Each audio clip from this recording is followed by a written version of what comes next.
This is one of the most exciting parts of our hazard communication training, and that's about the safety data sheet. Now, the safety data sheet used to be known as the material safety data sheet. Forget that, scratch that. If you see it in your workplace, get it changed immediately. It's safety data sheet, SDS, that's it. That's all we're going to refer to it going forward. And this is all an outgrowth of GHS, the Globally Harmonized System for the Classification and Labeling of Chemicals. And the beautiful thing about this was it was developed by the United Nations. And I remember being a young professional thinking, why are all these safety data sheets, this topic's number 3 this time, next time it's number 6.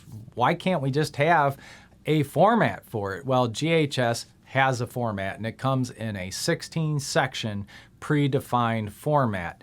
Now, we'll go over some of these, and some of them we'll let you read about as you go through here. But the bottom line is they're in the same format each and every time.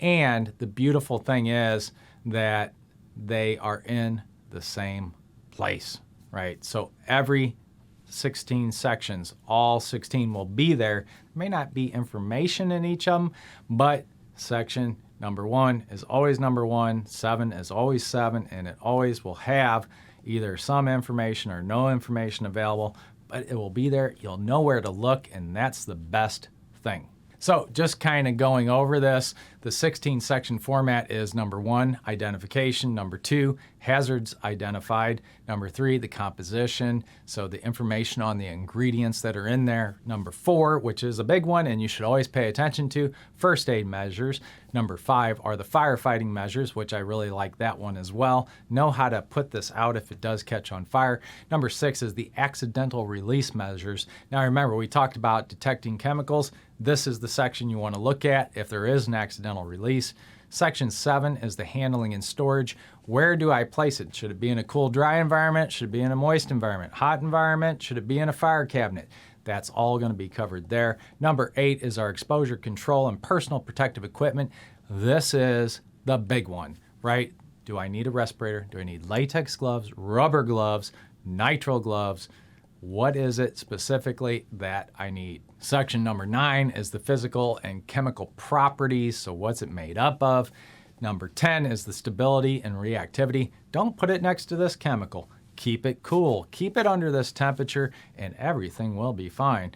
Number 11 is the toxicological information. Now, that's very important. What is the toxology of this particular chemical? How harmful is it? What's the lethal dose? That's where you'll find that information. 12 through 15 are not regulated by Cal OSHA or federal OSHA. However, they will be there. Remember, all 16 sections will be there. 12, ecological, 13's disposal, 14's transport, 15's regulatory information, and section 16 is other information. So anything else that the manufacturer thinks that you need to look at. Now, again, that number 4 and number 8, extremely important to look at. Make sure you definitely are diving into those areas when you read your safety data sheet. It's very easy to read, basic information. It's going to be a little conservative. So again, the manufacturers want to avoid liability, so they're going to be a little more conservative on the things that you need. And some of it, you don't really know, do I need a respirator? Am I working in a well-ventilated area? What's that ventilation look like? You need to bring in your CIH to do that. But that's the safety data sheet. We'll run through some examples here so that you can see them, take a look at them, and understand how to read them. But spend some time reading the safety data sheets.